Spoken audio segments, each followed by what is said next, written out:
A few days ago, Typhoon Tino hit the Philippines and unfortunately we were right on its path.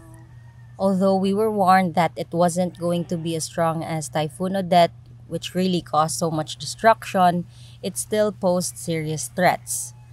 This was my first year experiencing a typhoon as a beekeeper, so I was anxious not only for our safety but also for the bees.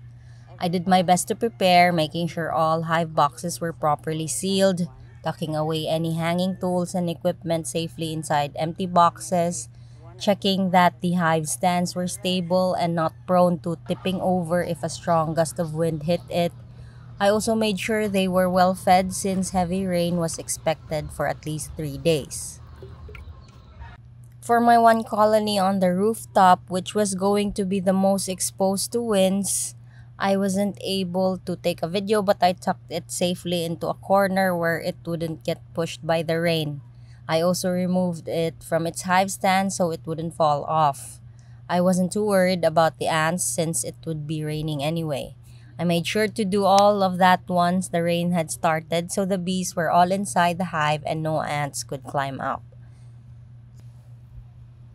And then the typhoon came.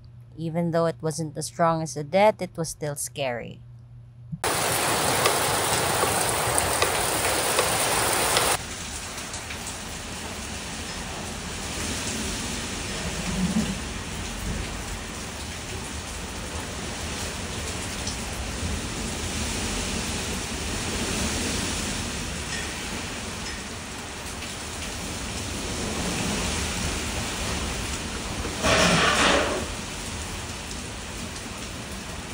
Started raining Monday morning and barely stopped, just short breaks before another wave of heavy rain.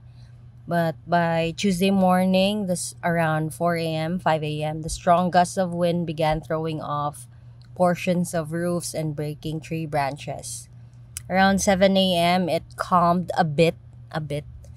I peeked at the hive on the rooftop. Luckily, nothing was damaged. I also wanted to rush to my other apiary, which was about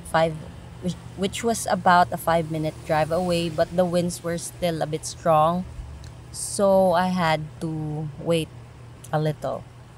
By around 8 a.m., I was finally able to go and saw this.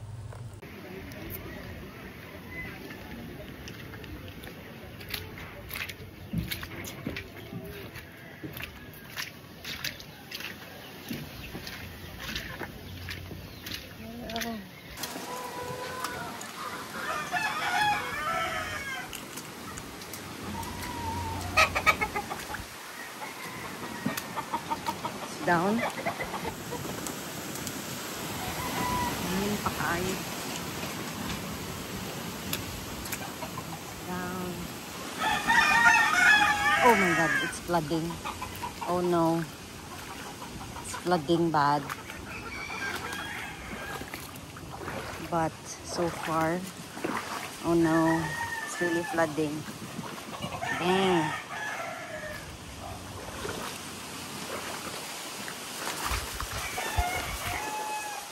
Well, at least walang natumba, but this has to be removed as soon as possible. Good, walang natumba.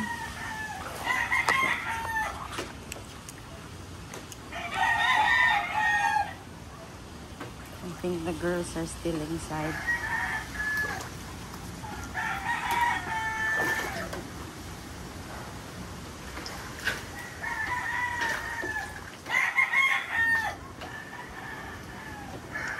Yun. Hala, ito. Oh no.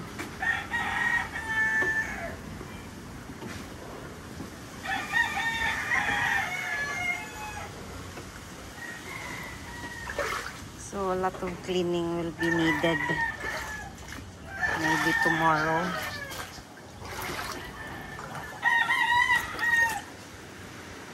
At least the apiary is okay. Walang nahulog.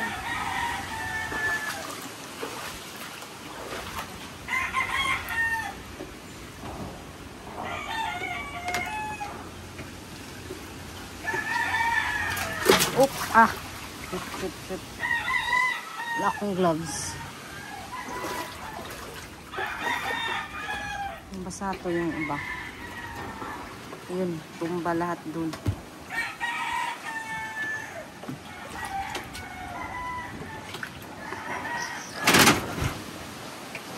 Dito putulin. Buti na lang dito nasira. Yun. Dira. Woo! Malakas pa yung hangin. Pero good thing, walang na hulog. Quick check, quick check. Oh!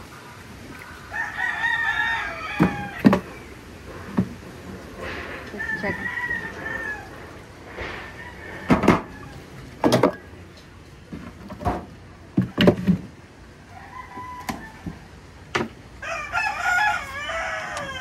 Okay lang kayo, girls. Good job. They're safe. Girls are okay. Huwag muna kayong lumabas, girls. Masyado pang maulan. Lot of cleaning needed. It's probably... How deep is this? No! Malalim. Di pwede. Lagpas ng bota? Ano to? Boots ko. But yeah, I think tomorrow I need to come back. Para or baka mamayang hapon if hindi na uulan. Dito putulin agad. Sira yung iba. It's all. Yan, nagtatrabaho na sila, oh. Girls, wag muna. Malakas pa yung hangin. Anyway. That same afternoon, around 3 p.m., I had to go back to quickly remove the fallen branches because I knew the red ants would use them as bridges to reach the hives. If I didn't remove them right away, I was 101% sure they'd start invading the colonies before I could return the next day. 3 p.m. Dito. Wala na water. Oh no.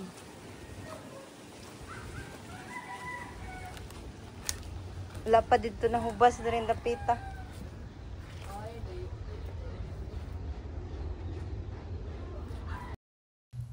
With the help of a few people, we were able to clear off the debris, even though it was still raining. But it was important that I do so quickly because the ants would definitely go to the hives. I'm not very strong, so as you can see, I'm really struggling with one branch. I'm sorry. Yes, I'm still struggling, even though this is a time lapse.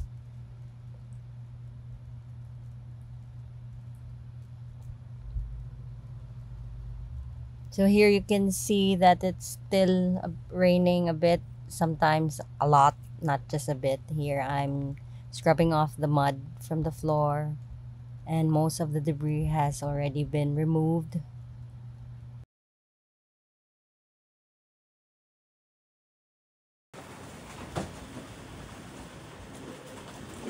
Holiday, Ronyot. May duty.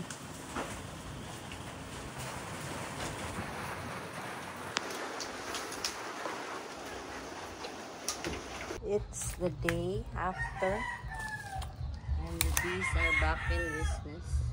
Also the ants. What? Anyway, they're working again. Hey girl.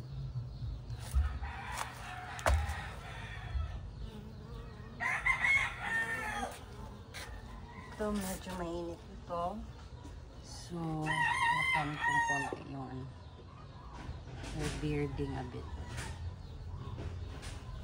Busy, busy, busy.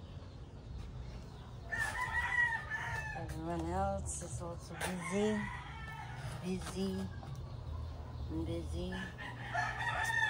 At hindi ko tuloy. While I was relieved that my colonies made it through without damage, I know that wasn't the case for many others. Some families faced flooding and loss because of Typhoon Tino, and that really puts things into perspective. I'm thankful for the safety we had, and I'm wishing strength and recovery to those still picking up the pieces.